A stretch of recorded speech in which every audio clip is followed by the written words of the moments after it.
Vamos lá para a nossa revisão Enem. Ó, primeiro vamos relembrar a questão da cadeia respiratória. Por quê? Já caiu mais de uma vez no Enem, tá? Questões que falam de bloqueio de cadeia respiratória, de substâncias como, por exemplo, o cianureto ou cianeto, como, por exemplo,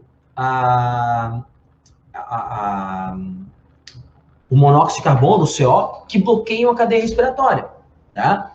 Lembra que a cadeia respiratória, ela é a última etapa da respiração celular e ela envolve enzimas chamadas de citocromos, entre outras enzimas, os citocromos são as principais, né? E, entre outras proteínas que fazem parte da cadeia transportadora de elétrons, né? Então a gente tem que ter a passagem de elétrons de um ponto a outro dessa cadeia, tá? Então a gente vai ter, né, os citocromos e outras proteínas que ficam aqui, ó, na membrana. Veja o seguinte, ó. Isso aqui é a membrana, tá, externa da mitocôndria. Isso aqui é a membrana interna. E aqui está o espaço intermembrana. O que acontece? A gente tem NADH+, FADH2, trazendo prótons, né, de hidrogênio para cá. E esses prótons vão ter que ser jogados da matriz mitocondrial para a crista, e eles vão ficar no espaço intermembrana, entre a membrana mais externa e mais interna da crista mitocondrial. Ou seja, isso aqui que tem aqui em amarelo aqui em cima, gente, é a matriz. E aqui, ó, é o espaço intermembrana. Isso aqui é o espaço intermembrana, tá vendo? Então, o que vai acontecer? Eu preciso ter, tá, a chegada dos NAD e FAD trazendo hidrogênios para cá, tá? Quando eu tenho a separação dos hidrogênios do NAD e do FAD, eu tenho a liberação de elétrons. Esses elétrons vão ser passados de um ponto a outro dessa cadeia transportadora, principalmente pelos citocromos, tá? E nesse momento que eu tenho o elétron sendo arrancado para passar aqui, os prótons H+ vão lá para o espaço intermembrana e depois eles vão reagir com uma enzima que também está na membrana, chamada ATP sintase. Lembra que a gente falou lá na aula que na ATP sintase eu vou ter os prótons H+, que o NAD, né, e FAD trouxeram e foram para cá, para o espaço intermembrana, sendo jogados novamente para a matriz, atravessando aqui a ATP sintase. E quando atravessa a ATP sintase, né, a gente vai ter a ATP sintase girando. E é exatamente a energia cinética. Eu até quando eu falei disso lá na aula, eu fiz uma comparação com uma hidrelétrica. Porque na hidrelétrica eu tenho a energia cinética, né, mecânica, da força d'água, né, a água represada e tal, se vai usar essa água para girar uma turbina, então a energia cinética da turbina girando é transformada em energia elétrica lá por um gerador. Aqui, a energia cinética que vai acontecer, né, do giro da ATP sintase, quando o próton H+, né, atravessa para cá, essa energia cinética da ATP sintase girando é transformada em energia, tá, química para ligar fosfato no ADP e fabricar ATP. Só que para que esse próton H+ venha para cá, atravesse pela ATP sintase para conseguir, né, sintetizar ATP, olha o nome da enzima, ATP sintase, eu preciso ter os oxigênios aqui. Senão, os oxigênios não vão atrair, né, os próton H+. Aí é bom lembrar o seguinte, quem são os aceptores intermediários de elétron? Quando a gente fala que é aceptor de elétron, é transportador de hidrogênio. Quem são os aceptores intermediários de elétrons na cadeia, na respiração celular? Tá? É o NAD e o FAD. E quem é o aceptor final? É o oxigênio, né, gente? Porque o O2 é quebrado, né? E aí a gente vai ter a ligação dos oxigênios a hidrogênios formando água. Esse aceptor oxigênio é o aceptor final de elétrons, pegando finalmente os hidrogênios, estabilizando ali na molécula de água. Tá? Então não esqueçam disso. Essa hipótese, porque isso aqui não é totalmente comprovado ainda, mas é uma hipótese totalmente aceita, né, no meio científico. Chama hipótese quimiosmótica de Mitchell. Tá? Beleza? Então vamos lá. O 2,4 dinitrofenol, DNP, é conhecido como desacoplador da cadeia de elétrons, ou seja, ele desacopla a cadeia de elétrons, a passagem de elétrons ali pela cadeia respiratória. Na mitocôndria apresenta um efeito emagrecedor, tá? Contudo, por ser perigoso e pela ocorrência de casos letais, seu uso como medicamento é proibido em diversos países, inclusive no Brasil. Ou seja, tá? Você tem aqui o uso disso para emagrecer, por quê? Cara, tu faz com que a energia que você está consumindo, ingerindo, não seja utilizada. Porque para eu poder utilizar essa glicose, você precisa ter oxigênio. E para poder utilizar o oxigênio, você precisa da cadeia respiratória. Então, o que esse DNP faz é tirar ali a capacidade da cadeia respiratória, né, das proteínas ali que transportam elétrons, né, de usar esse oxigênio, né, de interagir com o oxigênio. E aí tu não usa a energia do que tu estás comendo. Aí tu vai ser obrigado a usar a energia que tens armazenada, a gordura que tens armazenada, tá?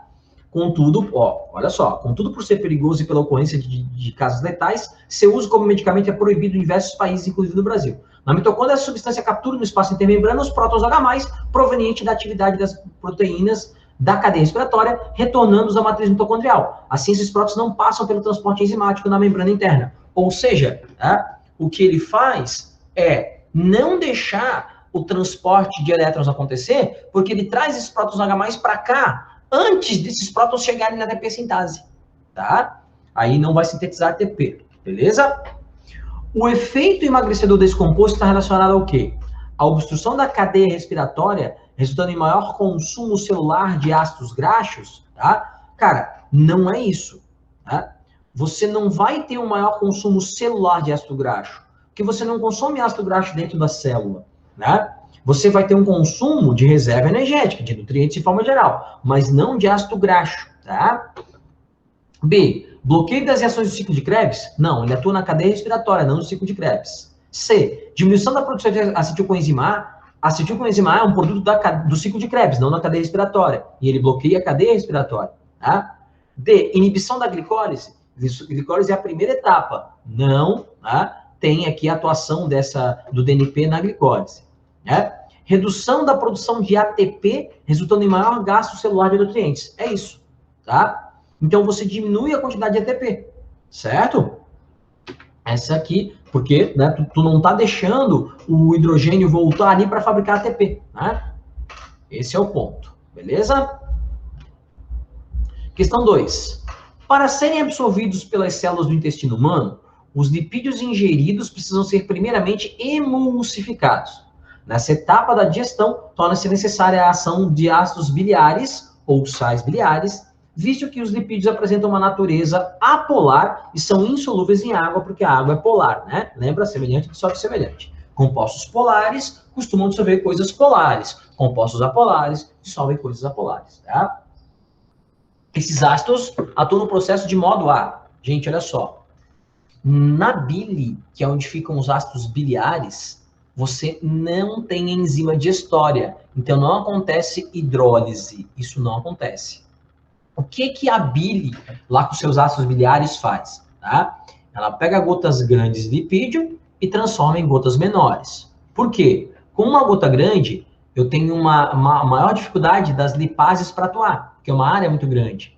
Quando você pega essa gota grande e divide em gotas menores, você tem uma maior facilidade para atuação das lipases. Né? Fica uma área menor para a lipase hidrolisar. Mas quem hidrolisa é lipase, não é ácido biliar. Então, grava isso. Bile, né, não tem enzima digestória. A gente falou isso várias vezes lá na aula de sistema digestório. Bile não tem enzima digestória. Ela não hidrolisa. Ela não digere lipídio. Ela auxilia na digestão. Então, vamos lá. Se perguntar assim, a bile auxilia na digestão de lipídios? Certo. Agora, se perguntar, a bile digere lipídios? Errado. Tá? Ela auxilia tornando uma gota grande e gotas menores. É isso que um detergente faz, pessoal. Então, letra B é a resposta. A bile atua como um detergente. Os ácidos biliares ou sais biliares, além de atuar como detergentes ali, né, quebrando uma gota grande e gotas pequenas de lipídio, mas não mudando quimicamente, porque a digestão ali vai alterar quimicamente, né? Que você não altera quimicamente. Além disso, os ácidos biliares auxiliam na absorção do produto, né, da digestão de lipídio. Então, eles auxiliam na absorção dos ácidos graxos, que são, né, produto da digestão de lipídio.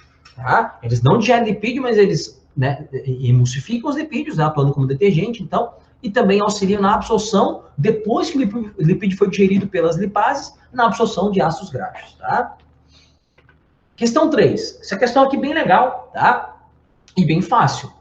Normalmente, as células do organismo humano realizam respiração aeróbica, no qual o consumo de uma molécula de glicose gera 38 moléculas de ATP. Veja essa questão de 2015. Atualmente, se cair na prova aí no domingo, o cara pode falar em 38 moléculas de ATP por glicose, mais pesquisas mais recentes falam em uma média de 30 ATPs por glicose. Gente, se ele falar que é 38, você vai considerar certo. Se ele falar que é 30, você vai considerar certo. O cara não vai colocar uma coisa ou outra.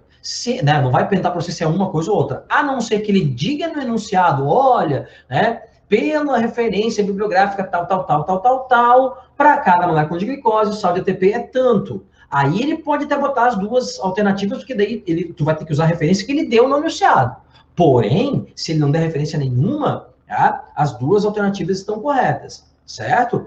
O mais provável é que o neném ainda cobre que é 38 moléculas de ATP. Mas a gente tem que ficar ligado que pode cobrar que é 30. Então, as duas coisas podem estar certas, tá? Beleza? Então, o cara, se ele não te der referência nenhuma, ele não vai perguntar se é uma ou outra, porque as duas podem ser corretas dependendo da referência. Mas ele pode sim colocar uma alternativa com 38 e outra com 30, só que ele vai te botar alguma coisa no enunciado. Aí, a partir da análise do enunciado, tu vai chegar na tua resposta, tá? Então, presta muita atenção. Lembra? Enem é uma prova extremamente interpretativa, tá? Então, a gente tem que ler as paradas com muita atenção, tá? Aí, vamos lá.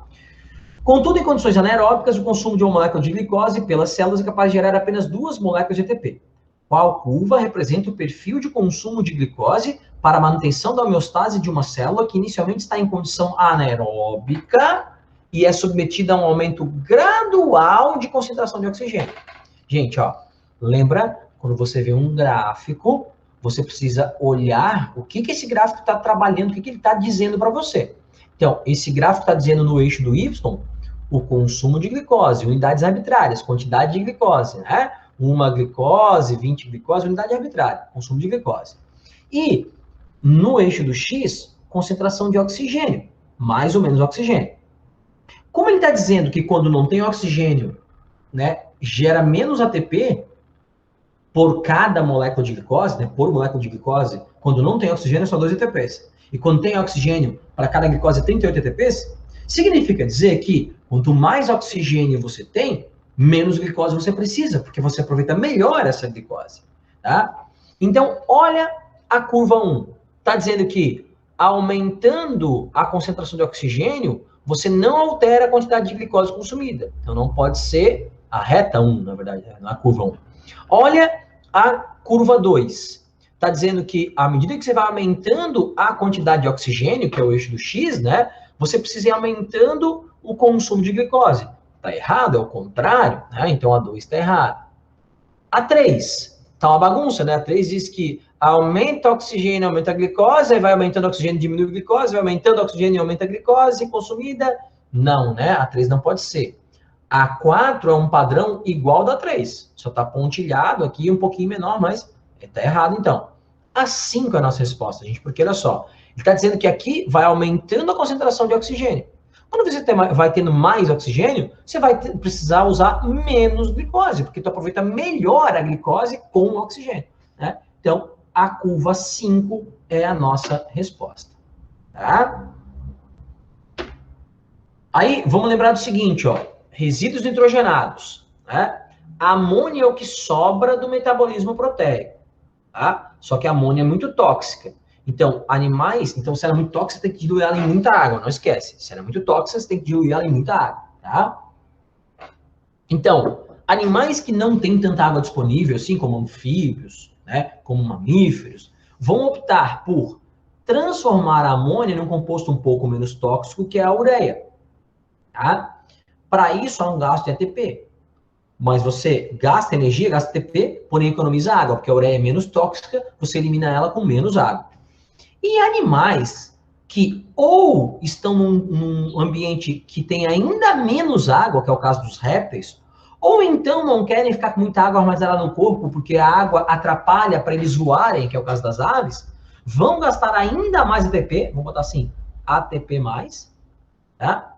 para transformar a amônia num composto ainda menos tóxico, que é o ácido úrico, que é tão pouco tóxico, que nem é excretado na forma líquida, né? A urina desses animais, ela é pastosa e sai junto com as fezes, né? Eles têm a cloaca, que é o buraquinho multiuso lá, tá? Então, beleza. Galera, lembra de osmorregulação em peixe. Os peixes ósseos marinhos, lembra, osteíte, um grupinho um pouquinho mais derivado, mais recente, os marinhos vivem meio hipertônico, então eles tenderiam a perder água por osmose ali pelo corpo, tá? Para que eles não desidratem, eles ingerem água do mar, então os osteites, os peixes ósseos marinhos conseguem ingerir água do mar e filtrar a água do mar ingerida lá nas brânquias. As brânquias pegam o excesso de sais dessa água do mar e jogam fora. Então, eles conseguem filtrar a água do mar, conseguem ingerir a água do mar e filtrar essa água do mar, tá? Aí, e outra coisa, eles excretam uma urina muito concentrada, então eles excretam uma urina com menos água, tá? Excretam amônia, beleza?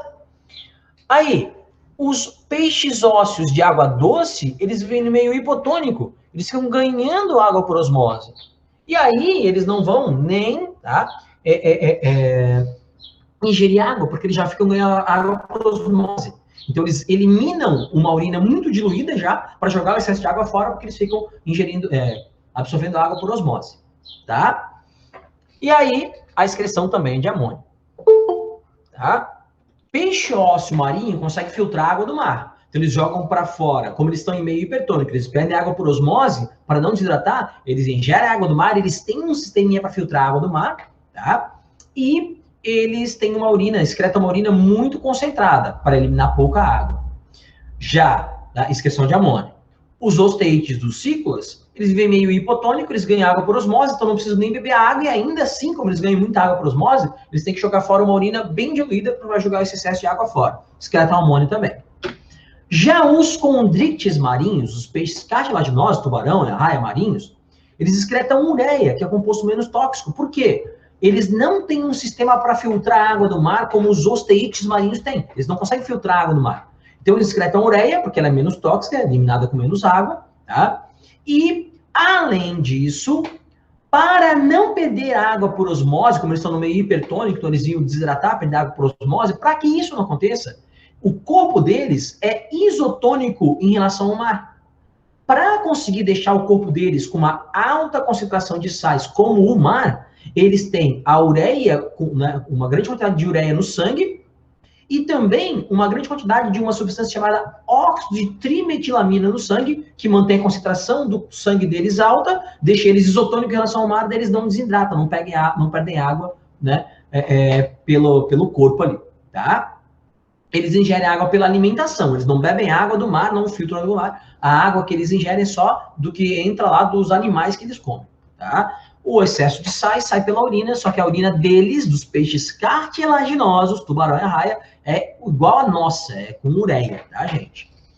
E aí não esqueçam que a gente tem algumas aves e répteis que vivem ou dentro do mar, no caso de répteis, como a tartaruga, ou então em regiões próximas ao mar, no caso de aves, né, marinhas, como albatroz, como gaivota, né, pelicano e tal. E aí eles, como consomem uma grande concentração de sais, como condrites marinhos, né, o que eles fazem? O excesso de sais que eles têm, eles jogam fora esse excesso de sal para uma glândula de sal. A glândula de sal nas aves fica aqui, né, na cabeça, só que aí o sal em excesso sai pelas narinas, tá? E a glândula de sal nos répteis marinhos, as tartarugas marinhas, vai ficar também aqui na cabeça, só que o excesso de sal sai pelo olho. Eles liberam uma lágrima muito salgada, tá? Vamos lá. O deserto é um bioma que se localiza em regiões de pouca umidade. A fauna é predominantemente composta por animais roedores, aves, répteis e artrópodes. Uma adaptação associada a esse bioma, presente nos seres vivos dos grupos citados, é a eliminação de excreta nitrogenados de forma concentrada. Então, eliminar o excreta bem concentrado com menos água, né, é uma maneira de economizar água. Tá? Então, geralmente, né, animais da fauna desértica, principalmente répteis, vão excretar o quê? O ácido úrico, que é muito pouco tóxico e eliminado com pouquíssima água. Tá? Questão 5. A formação de coágulos sanguíneos em veias e artérias é um dos fatores responsáveis pela ocorrência de doenças cardiovasculares, como varizes, infarto e acidentes vasculares cerebrais. Porque esses coágulos entopem ali uma artéria mais fininha, né, menos calibrosa e tal. A prevenção e tratamento dessas doenças pode ser feito com drogas anticoagulantes. Isso é muito comum em pessoas mais idosas, essa coagulação, né, esses trombos se formam com mais facilidade, e é muito comum que em idosos, então, eles tomam o que a gente chama de ácido acetilsalicílico, né, o AS ou a aspirina, porque ela tem esse papel de bloquear um pouco essa coagulação. Então, deixa o sangue mais fino, né? Na verdade, o que faz é evitar o processo de trombose, de coagulação espontânea, tá? A indústria farmacêutica estimula a pesquisa de toxinas animais com essa propriedade. Tem toxinas animais que impedem a coagulação. Considerando as adaptações relacionadas aos hábitos alimentares, os animais adequados ao propósito dessas pesquisas são, ou seja, que animais você tem que estudar para descobrir substâncias anticoagulantes. Então, são animais que basicamente se alimentam de sangue. Porque um mosquito, um morcego, né, um percevejo lá, que é hematófago, ele precisa, né, quando ele vai sugar o sangue, liberar uma substância anticoagulante para que o sangue não coagule e ele conseguir tirar um pouquinho do seu sangue. Tá? Então, moluscos fitófagos se alimentam de sebo de planta. Mosca saprófaga, gente, é que come resto, come detrito, detritívoro, como minhoca, como algumas moscas e tal, né? Então, tem mosca hematófaga? Tem, mas não é o caso aqui. Tem uma mosca que transmite uma doença chamada doença do sono, perdão. A mosca tsetse. A doença do sono ela transmite. Ela é uma mosca hematófaga, mas não é o caso. Aqui ele está falando de mosca saprófaga. Saprófaga é detritívoro, come resto, né? Pássaro carnívoro? Não, né? Morcego frugívoro? Gente, das cerca de 1000 espécies de morcegos conhecidas, tá? As que 3 ou 4 só são hematófagas. A maioria ou é insetívoro, come insetos, ou é frugívoro, come só fruta, né? Então, morcego frugívoro, não, né? E claro que um monte de gente foi em morcego, né, gente? Óbvio, né? Porque fala em sangue e tal, um monte de gente foi em morcego. Mas uma parcela muito pequena das espécies de morcego são hematófagas. A maioria só come fruta. Aqui em casa, eu tenho uma família de morcego que vive no sótão aqui de casa, né, em cima. E são morcegos frugívoros, né? Tem várias casas com pomares aqui, né? Com árvores frutíferas, e eles comem frutas. Então tem um monte aqui perto de casa, né? Aqui em casa tem um monte de morceguinho aqui, tá? Mosquito hematófago, né, gente? Então, mosquito hematófago aqui, né? Vai ser uma boa referência para estudar, né? Alguma coisa ali de anticoagulante, tá? Questão do Enem de 2015, hipóxia ou mal das alturas consiste na diminuição de oxigênio, O2, no sangue arterial do organismo. Por essa razão, muitos atletas apresentam mal-estar, dores de cabeça, tontura, falta de ar, etc., ao praticar atividades físicas em altitudes elevadas. Lembra sempre, quanto mais alto eu estou, menor a pressão atmosférica, ou seja, menor a quantidade de ar pressionado sobre a minha cabeça, e menor a quantidade, a concentração de todos os componentes do ar, inclusive do oxigênio. Tá? Nessas condições, ocorrerá uma diminuição na concentração de hemoglobina oxigenada, né, a oxihemoglobina, HbO2, né, em equilíbrio no sangue, conforme a relação. Então, você vai ter aqui hemoglobina, tá? Ele está botando aqui, gente, aqui de aquoso, né, de estar diluído no sangue ali. Então, hemoglobina mais oxigênio forma oxihemoglobina, tá? A alteração da concentração de hemoglobina oxigenada no sangue ocorre por causa tá? Por que ocorre essa diminuição, né, na concentração de hemoglobina oxigenada que ele está citando no enunciado, tá? Porque eleva a pressão arterial, tem a ver com a pressão, né? Porque eleva a temperatura corporal, aumenta a temperatura corporal, na altitude não quer dizer que vai aumentar a temperatura corporal, né? Geralmente é mais frio até. C, na redução da temperatura do ambiente, cara, na água, presta atenção, ó, na água na forma líquida entre 1 grau e 99 graus Celsius, quanto mais fria a água, mais oxigênio dissolvido. Mas no ar não tem essa relação. Então a temperatura mais baixa não quer dizer que tem mais oxigênio dissolvido no ar. Então não tem a ver com a redução da temperatura. Geralmente está mais alto e até mais frio, mas não é isso que faz ter menos oxigênio no sangue ali, né? Queda da pressão parcial de oxigênio. Gente, é isso. Eu tenho menor quantidade de todos os componentes do ar, inclusive do oxigênio. Então, menor pressão de oxigênio na atmosfera, tá? E aí lembra o que acontece, o que o teu corpo, né, faz quando diminui a pressão de oxigênio na atmosfera? Ele aumenta a quantidade de hemácias, num fenômeno que a gente chama de policitemia ou hiperglobulia compensatória. Hiper mais globulia de globo, vermelho aqui no caso, para compensar a falta de oxigênio. Então, quando você tem menor concentração de oxigênio, menor pressão parcial de oxigênio na atmosfera, para cada vez que tu inspira, entra menos oxigênio, tu aumenta a quantidade de hemácias do teu organismo, né, para compensar essa menor quantidade de oxigênio na atmosfera. Isso chama-se, né, policitemia ou hiperglobulia compensatória. Isso é uma adaptação individual. Mas, Marquinhos, aí eu não estou sendo lamarquista, onde o meio está impondo uma condição e eu vou criar a adaptação. Gente, o erro do Lamarck, porque o Lamarck falava em adaptação gerada pelo meio. O Darwin dizia que o meio seleciona uma adaptação que já existe. O Lamarck dizia que o meio gerava adaptação. E realmente o meio pode gerar uma adaptação individual. Só que essa adaptação individual não tem validade evolutiva. Ela não é passada adiante. Porque se eu aumento o meu número de hemácias, porque estou num ambiente com menos oxigênio, eu estou mudando o meu fenótipo, mas não estou mudando o meu genótipo. Então lembra disso, não quer dizer, tá, que não existam adaptações individuais. Existem, mas elas não têm validade evolutiva, elas não são passadas adiante, que está mudando só fenótipo e não genótipo. Tá? Lembra na visão que eu preciso, né, que os raios luminosos, porque você enxerga o quê? A luz refletida. Então, quando a luz está sendo emitida aqui, é a luz branca. Lembra que a luz branca é o conjunto de todos os componentes de onda, né? Do vermelho, do azul, do amarelo, todo aquele espectro visível que a gente falou algumas vezes. E aí, bate no objeto e volta a luz refletida. Quando eu enxergo um objeto azul, é porque esse objeto azul ele conseguiu absorver todos os componentes de onda. Ele absorveu o amarelo, o vermelho, o verde e tal. Só teve um componente de onda que ele não conseguiu absorver, que é esse tom de azul. Esse tom de azul bate e volta para o meu olho e eu enxergo azul. Quando eu estou vendo alguma coisa vermelha, é porque este objeto só não absorveu esse tom de vermelho. Ele absorveu o vermelho, o azul, o amarelo, o verde, até outros tons de vermelho menos esse. Aí esse tom de vermelho bate aquele objeto e volta, e aí eu enxergo o vermelho. Quando eu vejo alguma coisa branca, é porque não absorveu nada. Tudo bateu e tudo refletiu ao mesmo tempo, e está voltando todos os raios luminosos ao mesmo tempo para o meu olho, eu enxergo o branco, que é o conjunto de todas as cores.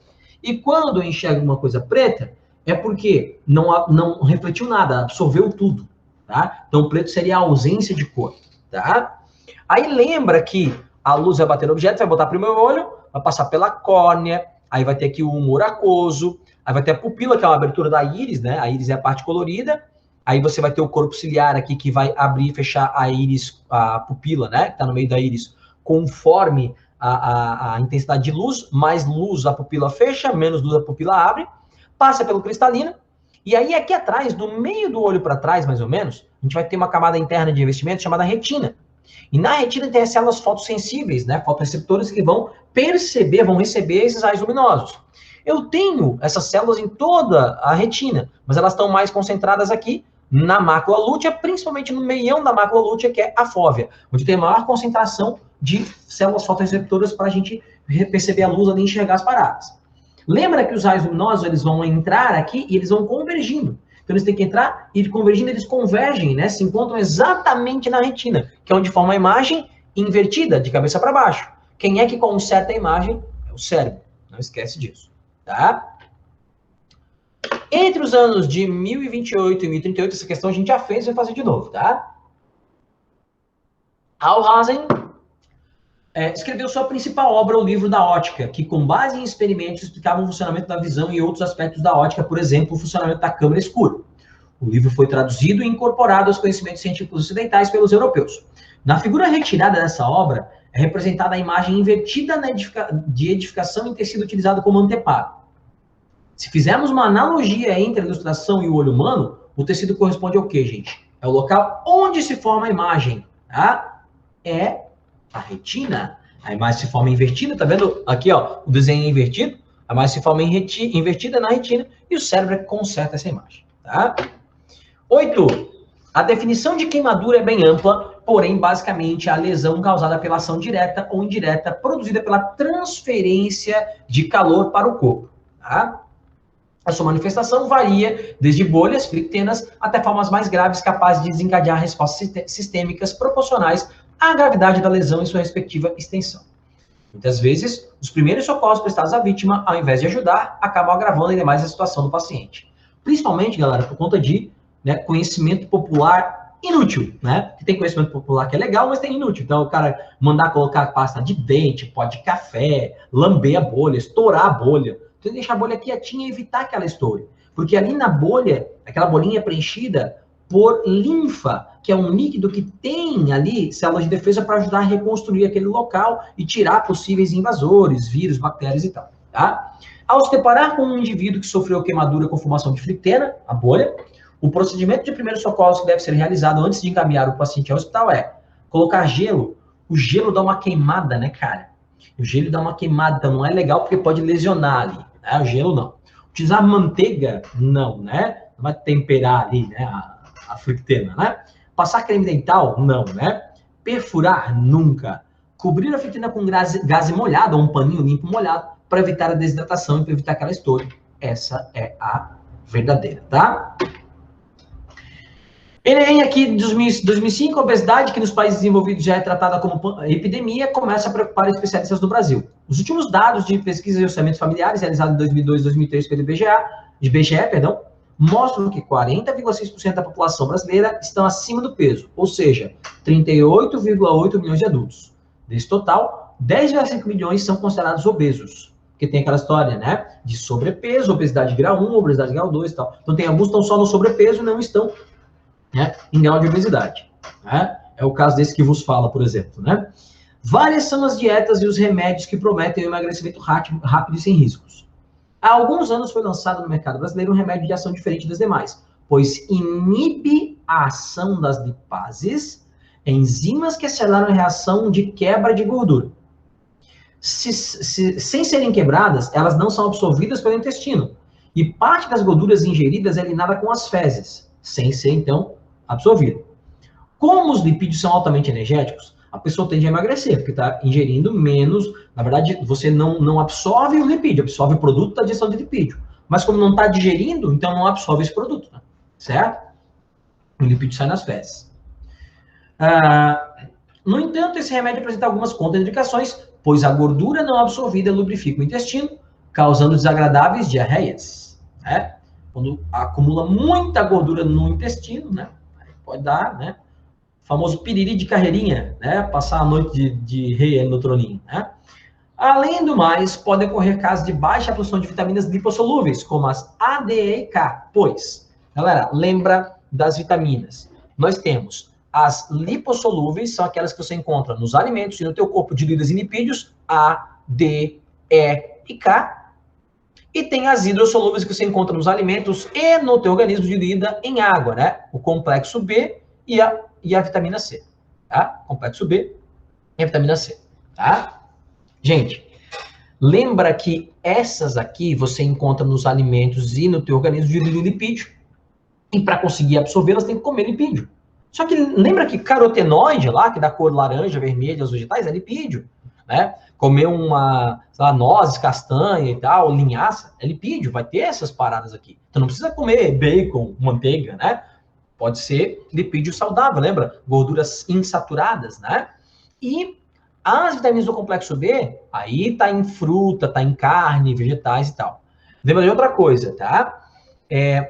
Essas vitaminas aqui, né? Tu consegue consumir elas, as lipossolúveis, eventualmente eu digo assim, dia sim, dia não, a cada, sei lá, 2, 3 vezes na semana, dependendo da quantidade, tu vai armazenando elas ali no teu tecido adiposo, no teu fígado e tal. Agora, essas aqui, cara, tu nunca armazena em grande quantidade. Então, tudo que tu consome em excesso acaba saindo na urina. Por isso que as vitaminas do complexo B e a vitamina C tu tem que consumir diariamente, que tu não armazena. O excesso vai saindo na urina, tá? Então, vamos lá. Letra A, essas vitaminas, por serem mais energéticas, nenhuma vitamina energética, não tem a vitamina não tem caloria, ela é absorvida sem necessidade de digestão, então falsa A. B, a ausência dos lipídios torna a absorção dessas vitaminas desnecessária, não é isso, né? C, essas vitaminas reagem com um remédio transformando em outras vitaminas, nada a ver. D, as lipases também desdobram as vitaminas, não precisa desdobrar a vitamina, digerir, porque ela já é pequena o suficiente para ser absorvida. Letra E. Essas vitaminas se dissolvem nos lipídios e só são absorvidos junto com eles. É isso. Então, tu não pode zerar o teu consumo de lipídio, cara. Tem que consumir eventualmente, porque ali tem vitaminas que você não encontra em outras fontes alimentares, tá? Aí, lembrando de vacina e soro, né, gente? Só para relembrar, a vacina contém antígenos, que pode ser o vírus inteiro enfraquecido, o vírus inteiro morto, ou pode ser lá uma proteína desse vírus, como no caso do coronavírus, né? Tem algumas vacinas que estão sendo feitas só com a proteína spike, a proteína S, que é a proteína que é reconhecida pelo sistema imunológico, né? E o soro contém anticorpos prontos já. A vacina é uma imunização ativa, porque você ensina o teu organismo a produzir anticorpos. O soro é uma imunização passiva, porque já dá um anticorpo pronto. Tá? A vacina, o objetivo é profilático, do soro é terapêutico, a vacina tem uma ação duradoura e do soro é temporária, só até degradar aquele anticorpo que foi injetado. Tá? Então não esqueçam disso. Né? Lembra que profilaxia, profilaxia é prevenção. Então, vacina é para prevenir, o soro é para tratar. Tá? Aí não esqueça do seguinte, gente. Quando você toma uma vacina, você está induzindo, você nunca entrou, né? Acredita-se, então, né? Que você nunca entrou em contato com aquele agente causador da doença. Então, você estimula o teu corpo a produzir uma resposta primária, que é um anticorpo chamado IgM. Tá? E o IgM você produz em menor quantidade e demora mais para produzir. Certo? Só que aí, depois de produzir o IgM, o teu corpo cria células de memória que passam a produzir um IgG específico para aquele vírus, para aquele agente etiológico, né? Então, assim, eu tenho IgM, produzi o IgM para sarampo, aí depois vou ter células de memória produzir o IgG para sarampo. Eu só vou produzir, né, o IgG para coronavírus se eu entrar em contato com o coronavírus e primeiro produzir o IgM para coronavírus, depois o IgG. Então, por isso, gente, que você tem, né, essa história do teste sorológico, até tem que fazer lá com a tua irmã, mas eu estou enrolando no final fazer ainda com ela, né? Mas quando você faz o teste sorológico e você detecta IgM, quer dizer que tu está doente, tu tá com um vírus ativo no teu organismo. Quando você detecta o IgG, quer dizer que você já teve contato com o vírus, já está imunizado no caso. Tá? Se você tem os dois, quer dizer que está na fase final da doença. Ainda tem IgM, mas já está começando a produzir IgG. Tá? Então, o IgG, cara, é o que tu procura. Tá? Então, IgM é o primeiro, a resposta primária, né? Os próximos contatos com aquele mesmo agente, você já vai ter as células de memória vão produzir IgG, que é um anticorpo que não vai nem te dar sintoma daí, ou vai te dar sintomas muito, muito fracos. Tá? Beleza? A gente já falou várias vezes, vamos só relembrar rapidinho, a vacina de DNA, cara, numa vacina normal, ou tu coloca o vírus morto, ou o vírus atenuado, enfraquecido, ou então uma partícula viral. Uma vacina de DNA é tu colocar na tua célula o DNA do vírus, para que a tua célula acople, receba aquele DNA viral, né? Você pega um plasmídio, que é um DNA de bactéria, aí você coloca nesse plasmídio o DNA do vírus específico ali, né? Que vai produzir aquela proteína do vírus que o teu sistema imunológico reconhece. Sempre tem uma proteína viral que o teu sistema imunológico reconhece. No caso da coronavírus, do SARS-CoV-2, é a proteína S, a proteína spike.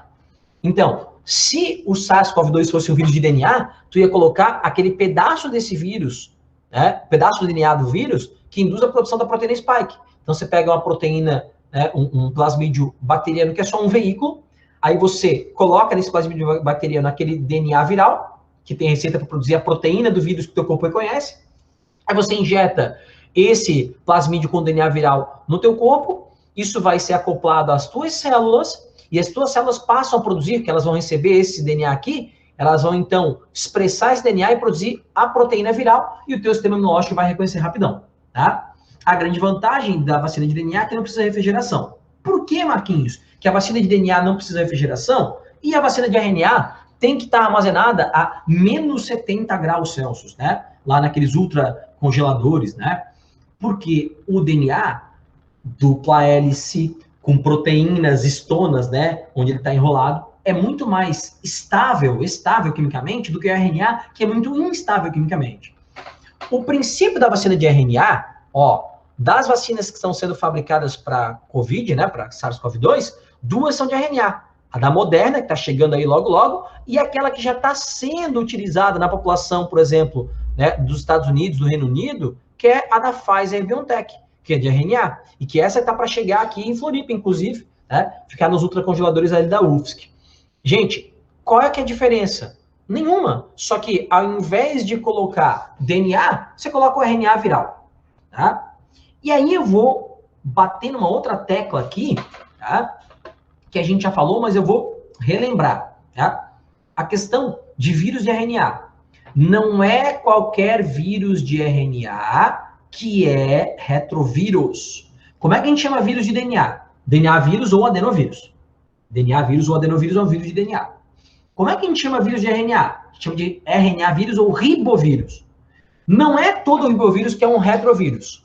Agora vamos abrir um leque, pessoal, para vírus de RNA.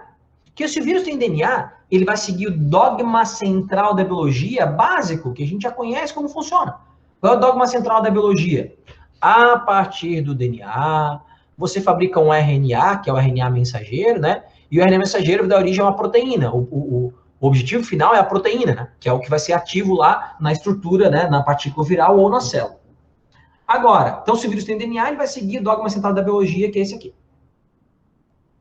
Agora, se o vírus tem, né, um RNA, que nós chamamos de RNA simples, RNA normal, o que vai acontecer? Se ele tem um RNA simples, o RNA não é código para nada, ele é executor.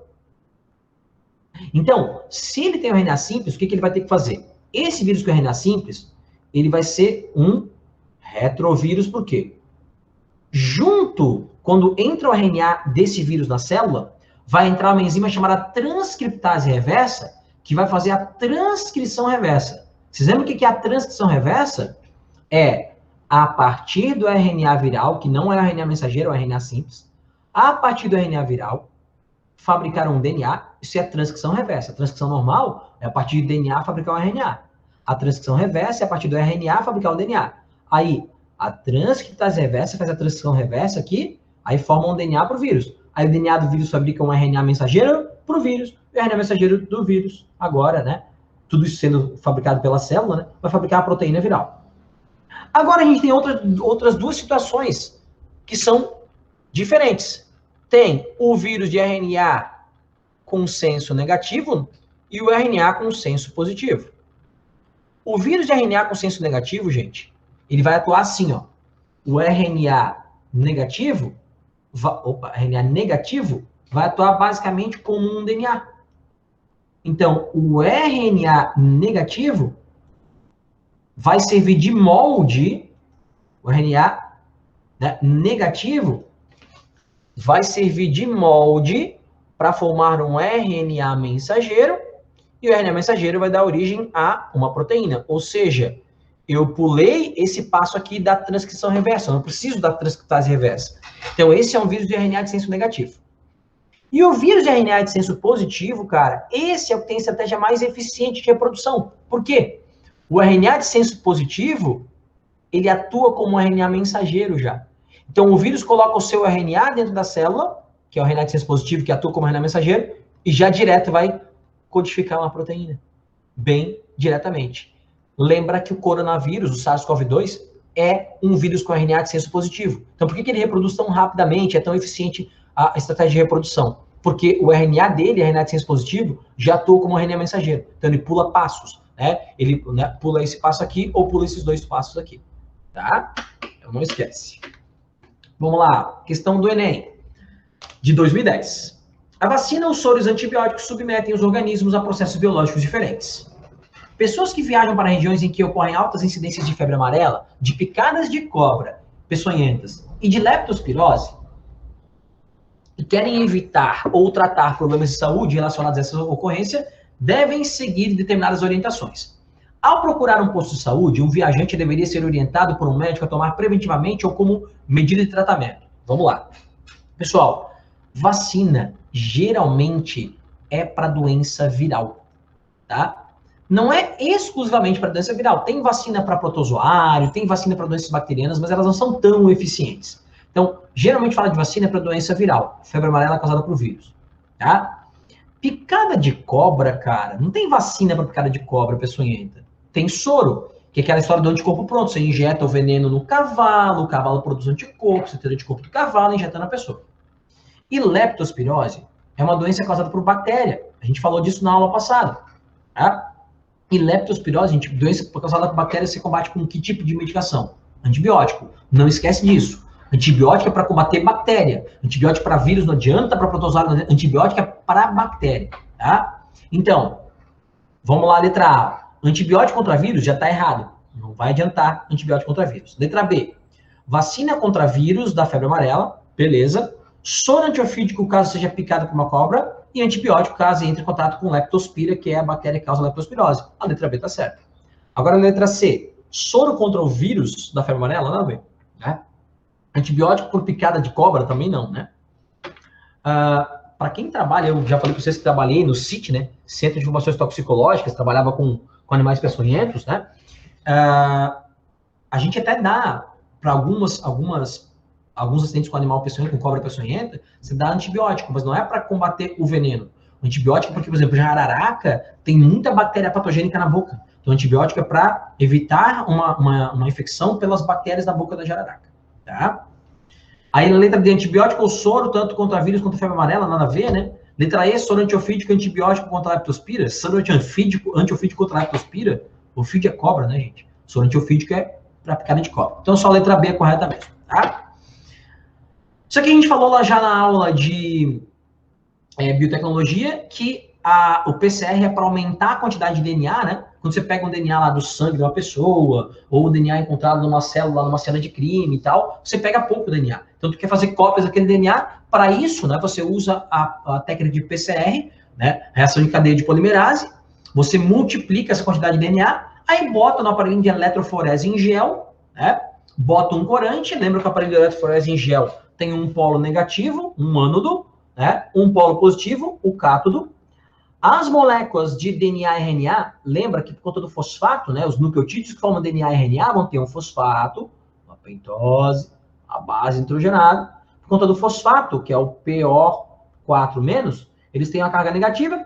Então, os nucleotídeos tendem a ir de encontro ao cátodo, né, ao polo positivo.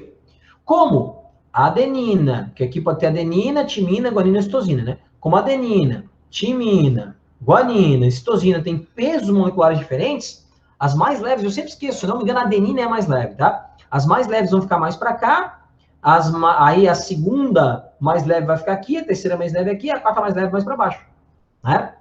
Que seria a mais pesada no caso, né? A quarta mais leve é a mais pesada. E aí, o que acontece? Esse DNA fingerprint, que é feito pelo aparelhinho de eletroforese em gel, tá aqui o aparelhinho, né? Você bota no gel de agarose ou de poliacrilamida, né, com um corante, né, que dá fluorescência, o brometrietídeo.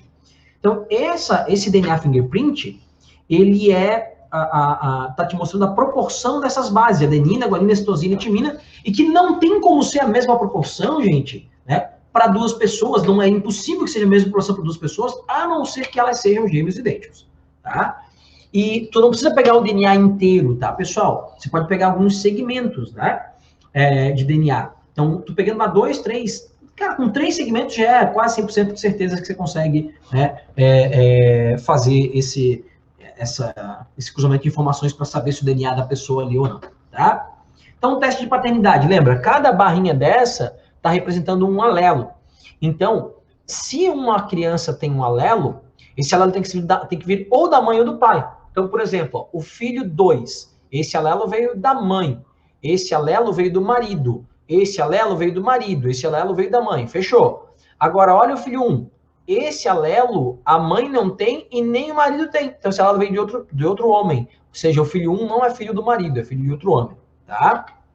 Aí aqui, ó, a amostra de sangue encontrada no local do crime e a amostra de sangue dos suspeitos. Então, agora, ali é uma representação, né? Aqui tá mostrando, né, um DNA fingerprint de verdade. Aí veja que dá para ver muito facilmente aqui quem é o dono, qual dos suspeitos é o dono do material encontrado na cena do crime, né? O suspeito 3, tranquilamente, né? A coincidência dos alelos aqui, tá bom? Os outros são diferentes, tá vendo? Então, vamos lá. Questão número 11 do Enem. A reação em cadeia de polimerase, PCR, né? Siga em inglês. Quando fala, pessoal, o exame de PCR para o COVID, né? É o RT-PCR. O que eles fazem? Eles tiram ali, né? Com aquele suave, aquele cotonetezinho, né? Botam no nariz, tiram da cavidade a mucosa. Nessa mucosa, eles vão extrair ali material genético, o RNA, mais precisamente. Extraem o RNA, multiplicam esse RNA pelo PCR, e aí vão ver se esse RNA, pelo DNA fingerprint, pelo RNA fingerprint, daí no caso, né? vamos ver se esse RNA é o do SARS-CoV-2, que ele já tem mapeado ou não é. Então, é assim que você sabe se está com o vírus ou não está, tá? Então, a reação em cadeia de polimerase, PCR, é uma técnica de biologia molecular que permite replicação in vitro do DNA de forma rápida. Essa técnica surgiu na década de 80 e permitiu avanços científicos em todas as áreas de investigação genômica. A dupla hélice é estabilizada por ligações de hidrogênio, 2 entre as bases adenina, tá? E 3 entre as bases guanina e citosina. Adenina e timina é 2 e guanina e citosina é 3. Não esquece disso, né? Adenina com timina, dupla ligação, ponto de hidrogênio dupla. Guanina com citosina é tripla. Então, é mais fácil uma mutação gênica, uma alteração nas bases ali, entre adenina e timina do que entre guanina e citosina, porque a mutação dupla, guanina e citosina é tripla, é mais forte, tá? Inicialmente, para que o DNA possa ser replicado, a dupla hélice precisa ser totalmente desnaturada, ela é desenrolada, pelo aumento da temperatura, quando são desfeitas as ligações de hidrogênio entre as diferentes bases nitrogenadas. Qual dos segmentos de DNA será o primeiro a desnaturar, a quebrar ali, a desenrolar, totalmente durante o aumento da temperatura da reação de PCR? Tá? Essa questão, gente, olha só. Ele está te dizendo, ele disse aqui, né, no enunciado, que A com T é dupla ligação e G com C é tripla. A gente costuma apresentar só um risquinho para dizer que está uma ligação, mas a verdade é que a ponte de hidrogênio entre adenina e timina é dupla, guanina e citosina é tripla. Então, qual aqui é o segmento que vai desnaturar mais rapidamente? Aquele que tem uma maior proporção de adenina com timina. Quem tiver mais guanina e citosina, ligação tripla, vai demorar mais para quebrar essa ligação tripla. Então, o segmento que tiver mais adenina e timina, uma proporção maior de adenina e timina, vai desnaturar mais rápido. Então, tu tinha que contar ali, né? Quem tinha mais adenina e timina seria a letra C. Né? A letra C vai ter mais adenina e timina. Tá? 12. Um pesquisador observou em uma árvore um ninho de uma espécie de falcão. Apenas um filhote apresentava a coloração típica de penas de ambos os pais. Apenas um filhote tinha a pena dos dois, né? Pais, né? O pai e a mãe, no caso. Né? Foram coletadas amostras de DNA dos pais e filhotes para a caracterização genética dos alelos responsáveis pela coloração das penas. O perfil de bandas obtido para cada... Perfil de banda é o nome que se dá aqui, né? Para esse DNA fingerprint, né? Para cada indivíduo do ninho, para o locus, no ninho do locus 1 e 2, onde se localizam os genes e as características, está representado na figura. Eles pegaram os locus 1 e locus 2, onde ficam os dois genes que determinam essa característica. Dos filhotes, qual apresenta a coloração típica de penas dos pais, tá? Gente, você vai ter que pegar, né? Olha, o locus 1, tá? O filhote 1 tem igual ao pai, tá? No locus 2, o filhote 1 tem igual ao pai. No locus 1, o filhote 1 tem igual à mãe, tá? Agora vamos lá. O filhote 2, tá?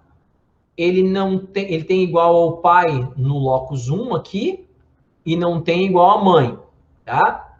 Igual ao pai aqui, não tem igual à mãe. Então, ele tem menor coincidência do que o filhote 1, porque o filhote 1 tem um locus que ele tem igual à mãe e igual ao pai, tá? A mesma coisa acontece com o filhote 3, porque o filhote 3, ele coincide no locus 1 nos dois, mas no locus 2 ele não coincide com nenhum dos dois, nem com o pai nem com a mãe. Tá vendo? Porque ele não tem, né? O filhote 4, a mesma coisa, o filhote 5, tá? Ele vai ter filhote 5, tá? Aqui igual a mãe, aqui igual ao pai, aqui igual ao pai, tá? Então, olha só. Deixa eu só dar uma olhadinha de novo aqui, que eu já tô... Alelo azambezão, tá? Exão. Deixa eu ver o que eu tô deixando passar aqui. Eu fiz a questão hoje de manhã, já tô esquecendo aqui. Deixa eu dar uma olhadinha, ver onde é que eu errei. Só um pouquinho.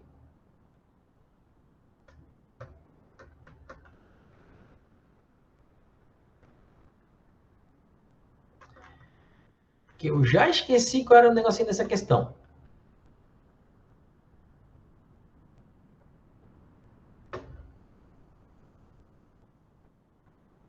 Tá, já lembrei, já lembrei.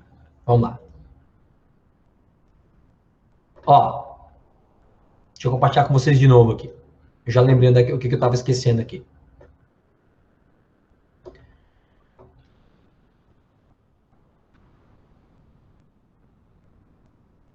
Ó.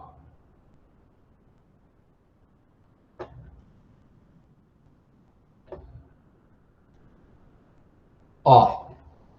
O filhote 1, ele tem os locos B, os alelos B e C para o locus 1, tá?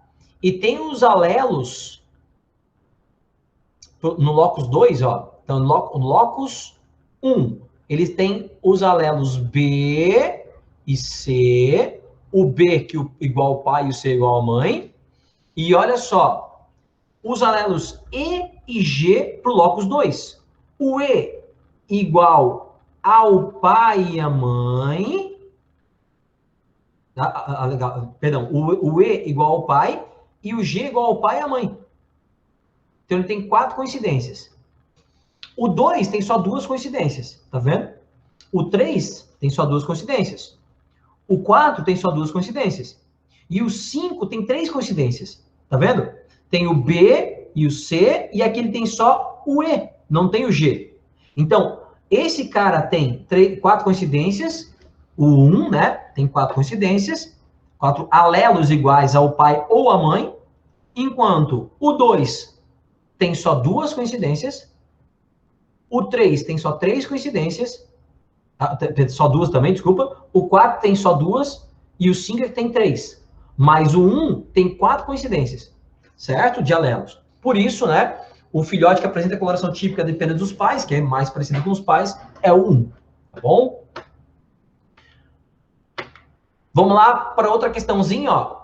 O resultado de um teste de DNA para identificar o filho de um casal entre 5 jovens está representado na figura. As barras escuras correspondem aos genes compartilhados. Qual dos jovens é filho do casal? Então tem que ver, tá, quem é que é filho do casal. Vamos lá. O jovem 1 tem esse alelo aqui que nem o pai nem a mãe tem. Então 1 não pode ser. Tá? Vamos lá. Esse aqui tem igual ao pai, esse aqui igual à mãe. Esse aqui, esse alelo aqui, ó, também não coincide nem com o pai nem com a mãe. Então o 2 não pode ser. O 3, esse igual à mãe, esse igual ao pai, esse igual à mãe, esse igual ao pai. Tá? Esse pode ser, mas vamos ver se tem algum que tem mais coincidência. Tá?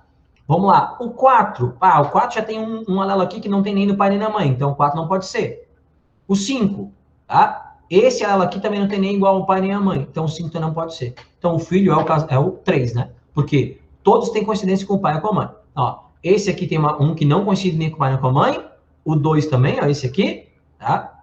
Na verdade, o 1 tem 2 que não coincidem nem com o pai nem com a mãe, né? Tem 3 até, tem esses 3 aqui. Então, esse aqui, ó, tem 2 que não coincidem nem com o pai nem com a mãe.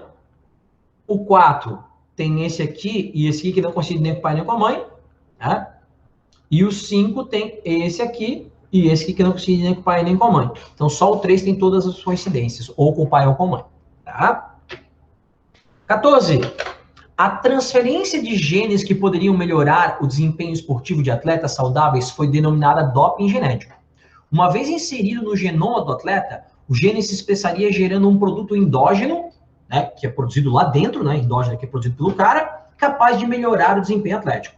Lembra, gente, endógeno é uma coisa que você produziu, exógeno é uma coisa que veio de fora. Por exemplo, colesterol. Vocês podem se deparar com esse termo. Colesterol é endógeno e colesterol é exógeno. Colesterol exógeno é que tu consumiu lá, né, nos alimentos de origem animal, né, no colesterol só em origem animal, né? Então, quando tu comeu lá bacon, manteiga e tal, colesterol exógeno, veio de fora. Colesterol endógeno é você que produziu.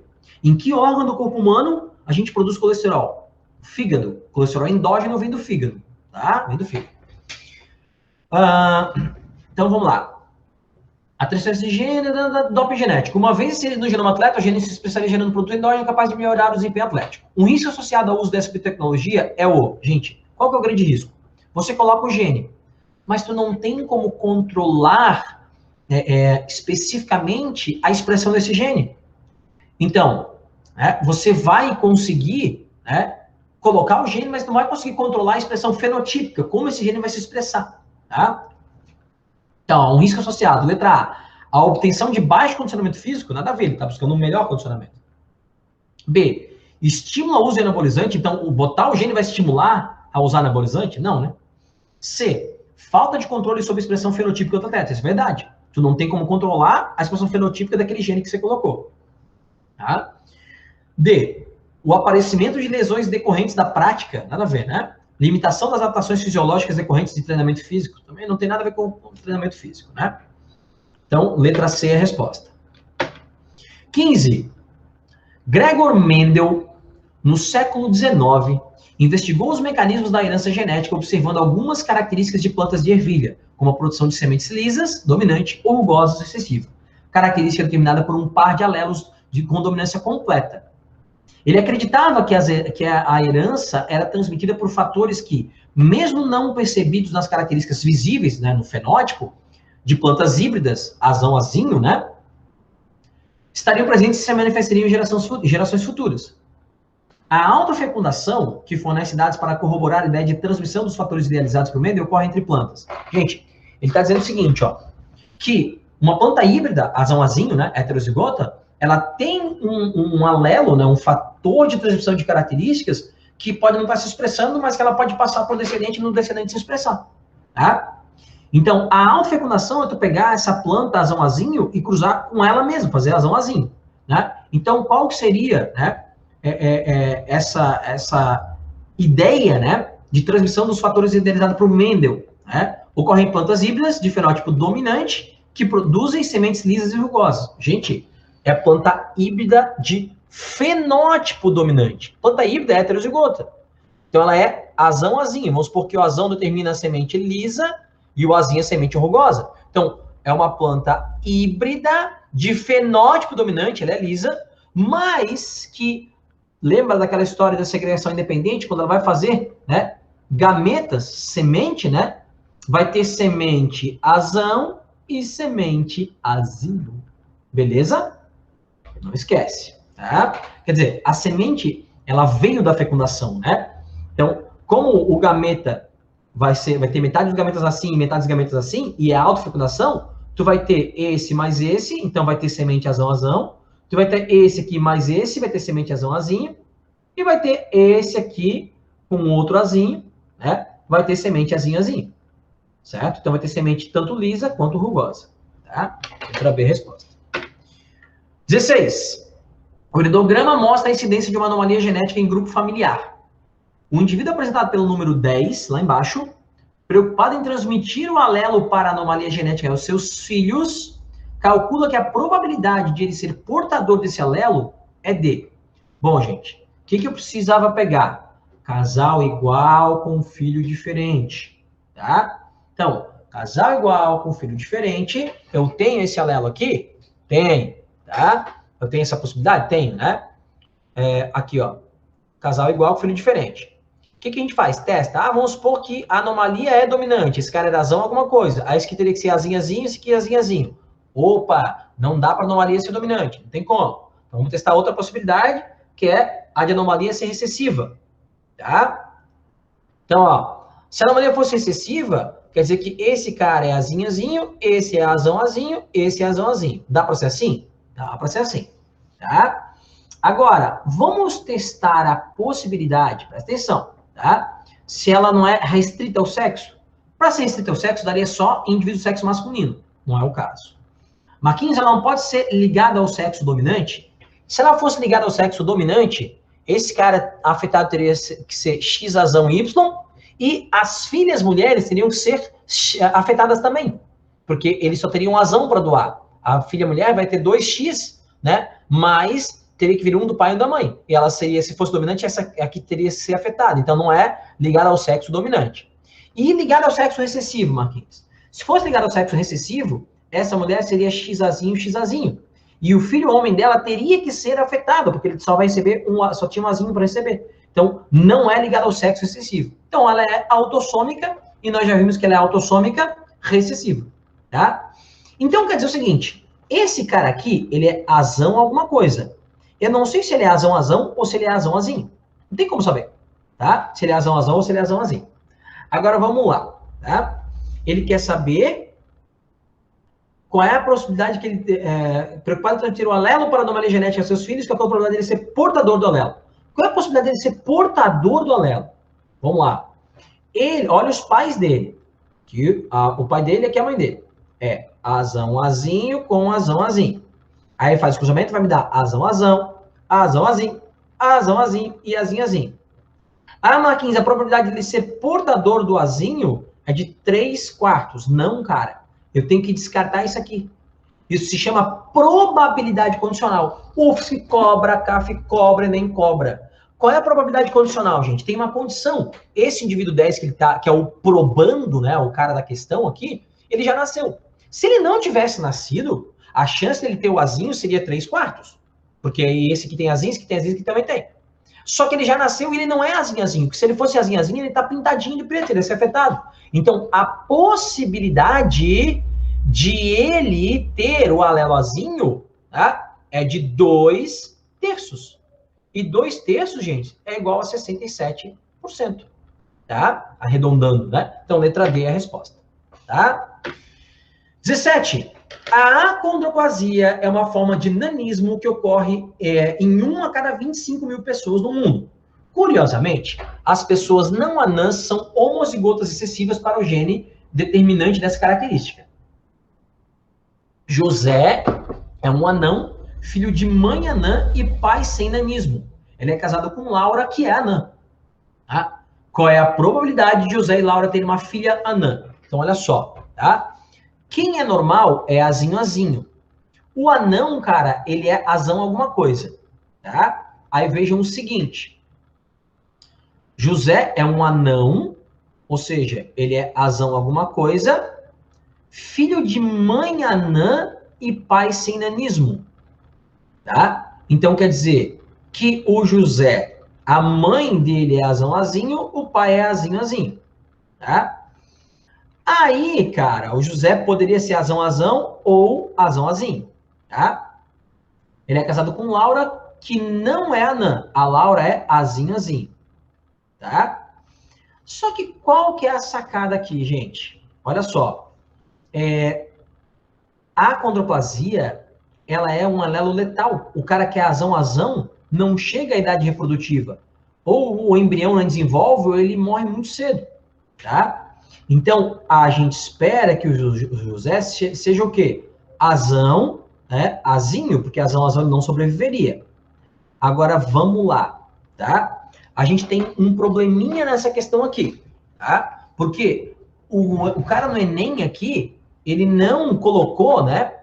Ele não te deu essa informação de que o alelo é letal. A gente sabe que é letal, mas ele não colocou, então tu não poderia considerar, tá? A não ser que ele perguntasse e tal. Então, olha só. O José, ele pode ser azão, azão ou azão, azinho. Azão, azão, azão, azinho. Em que probabilidade? Faz o cruzamento. Esse aqui é a mãe de José, esse aqui é o pai de José. Então, vai ser azão, azinho, azão, azinho, azinho, azinho e azinho, azinho. Tá? Então, qual é a chance, tá, do José ser, aliás, ser azinho? Cara, ela não existe? Tá vendo? Ela não existe. Porque fala que o José não é, ele é anão, ele não é normal. Então, o José não, desculpa, eu tô viajando, o José não pode ser azão. O cara não fala do alelo letal, mas o José não teria como ser azão, tá? Por isso que ele nem fala aqui. Por quê? O pai de José é normal, então não tem como José ser azão. Ele só pode ser azão, certo? Só pode ser azão. O José sendo azão, que ele não pode ser azão, tá? Qual é a chance de ter um filho afetado? Cruzando aqui, ó, aí é o mesmo cruzamento, né? Azão do José, azinho da mulher de José, que não é anã. Isso vai me dar azão, azinho e azinho. Qual é a chance, tá, de José ter um filho anão? É de 2/4 ou 1/2. 1/2. Só que qual é a chance de ser uma filha anã? É 1/2 a chance de ser anã, né, de ser anão, e 1/2 a chance de ser menina. Então, isso vai me dar 1/2 vezes 1/2, né, porque tem que ser anã e do sexo feminino, né, 1/2 vezes 1/2 vai me dar 1/4. Gente, 25%. Então, tá? Olha só.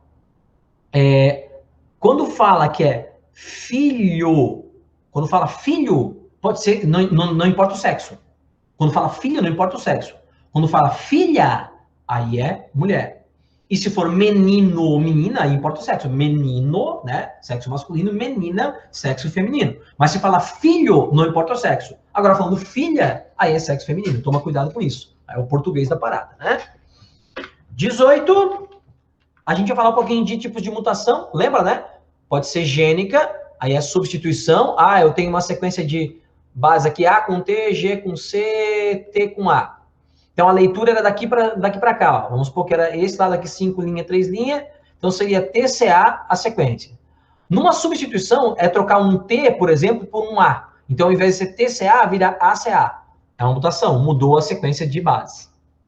Deficiência era sumir o T. Então, o que era para ser TCA virou CA e aí vai continuar aqui para baixo. Deficiência. Adição, o que era TCA aqui, mostrou que era TCA. Então, a leitura era para ser TCA, tu jogou um A aqui, aí virou ATC. Essa mutação gênica. Substituição, deficiência ou adição. A cromossômica pode ser numérica ou estrutural. Numérica, euploidia, é quando o cara tem uma ploidia a mais. Ele é 3N, 4N, 5N. Tá? Isso não acontece em humanos, lembra? E a neoplodia é quando o cara tem um cromossomo a mais ou um a menos, lembra, né? A trissomia do 21, a monossomia do par 23, né? Então, o normal está em dissomia, quando tem um a mais ou a menos, né? É uma neoplodia. Tem um cromossomo, 2 a mais ou a menos. Né? E euplodia tem um conjunto inteiro, né? A mais ou a menos. Já a estrutural, ela pode ser, tem aqui um cromossomo. A deleção é sumir um pedaço, apagar um pedaço aqui. A inversão é esse pedaço aqui, tá? Virar a sequência, então, ele estava assim, ó, né? Vamos supor que aqui é a parte de cima dele, aí ele inverteu, né? O pedaço, aí muda a sequência de base. E translocação é quando tem aqui, ó, um cromossomo, o par 1 de cromossomos e o par, sei lá, 21 de cromossomos. Aí, um pedaço de um cromossomo do par 1 desprende daqui e gruda num do par 21. Isso é uma translocação, é uma troca entre cromossomos não homólogos, tá? Em pacientes portadores de astrocitoma policítico, um tipo de tumor cerebral, o gene BRAF se quebra e parte dele se funde a outro gene. Opa, o gene BRAF se funde e se une a outro gene, tá? Para detectar essa alteração cromossômica, foi desenvolvida uma sonda, que é um fragmento de DNA, contém partículas fluorescentes capazes de reagir com os genes BRAF, né, e o KIAA1549, fazendo cada um deles emitir uma cor diferente.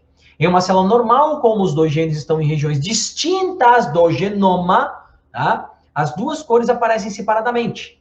Já quando há fusão dos dois genes, as cores aparecem sobrepostas.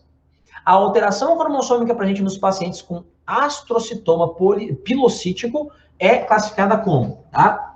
Não há uma deleção, teve uma troca ali, tá? Não é numérica, não teve cromossomos a mais ou a menos, tá? E ela é o quê? É uma estrutural do tipo translocação, então um pedaço que desprende de um cromossomo vai para o outro, tá? Falta só duas, gente. A poluição radioativa compreende mais de 200 nuclídeos ou nucleotídeos, tá?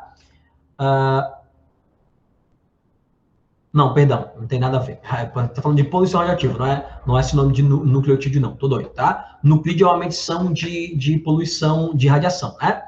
Então, a poluição radioativa compreende mais de 200 nuclídeos, sendo que, do ponto de vista de impacto ambiental, destaca-se o césio-137 e o estôncio-90. O estôncio-90, gente, ele é usado para esterilização de alguns alimentos, tá? Porque essa radiação mata ali, né, agentes que poderiam degradar o alimento, bactérias e tal, tá? Passa rapidinho ali, né? O alimento não chega a ficar tanta radiação para a gente, né? A maior contribuição de radionuclídeos antropogênicos no meio marinho ocorreu durante as décadas de 50 e 60 como resultado dos testes nucleares realizados na atmosfera. O estôncio 90 pode ser acumulado nos organismos vivos e em cadeias alimentares, em razão de sua semelhança química, pode participar no equilíbrio com carbonato e substituir cálcio em diversos processos biológicos. Então, substitui o cálcio. Ao entrar numa cadeia alimentar na qual o homem faz parte, em qual tecido do organismo humano o estôncio 90 será acumulado predominantemente? Se ele substitui o cálcio, gente, qual é o tecido aqui dos que estão listados que tem mais cálcio, né? Tecido ósseo, né? Então, vai ficar no tecido ósseo, tá? A última, um biólogo foi convidado para realizar um estudo do possível crescimento de populações de roedores em 5 diferentes regiões impactadas pelo desmatamento para a ocupação humana, o que poderia estar prejudicando a produção e armazenamento local de grãos. Para cada uma das 5 populações analisadas, identificou as taxas de natalidade, mortalidade, emigração e imigração em números de indivíduos, conforme ilustrado no quadro. Em longo prazo, se essas taxas permanecerem constantes, qual dessas regiões deverá apresentar maiores prejuízos na produção e armazenagem de grãos? Pessoal, o que ele está querendo que você diga? Tá? Ele está perguntando qual população vai ter mais problema com grãos, ou seja, qual delas vai ter uma população maior, né? Então, tu tem que ver o seguinte, ó, população em equilíbrio, natalidade mais imigração, que são indivíduos que chegam, vai estar igual a mortalidade mais emigração, são indivíduos que nascem. Aqui a população está em equilíbrio, tá? População em declínio, natalidade mais imigração, menor, né? Menor do que população em declínio, né? Natalidade mais imigração, quem nasce e quem chega, menor do que mortalidade mais imigração, quem morre e quem sai. E população, tá? Em crescimento, natalidade mais imigração, maior, agora sim, do que mortalidade mais imigração. Tá? Então, quem é que vai ter mais prejuízo? A população está em crescimento. Tu tem que somar as populações, 1, 2, 3, 4 e 5, aquelas onde, né, a natalidade mais imigração, seja maior, né? Se somar a natalidade de imigração, deu um número maior do que mortalidade mais imigração. E essa resposta, então, é a letra D, população 4, tá? Porque, veja, ó, natalidade 52, né? Imigração 40, mortalidade 25 e imigração 12, tá? Então, maior prejuízo, até pode ter outra das 5 populações que esteja em crescimento, tá, gente? Mas essa que tem maior crescimento, maior disparidade, né, entre a soma de natalidade e imigração, né, comparando com mortalidade e imigração. Pegaram? Então tá, gente. Façam uma boa prova no domingo, tá? Um pôr do sol bonito pra gente, né, se inspirar. Certo, galera?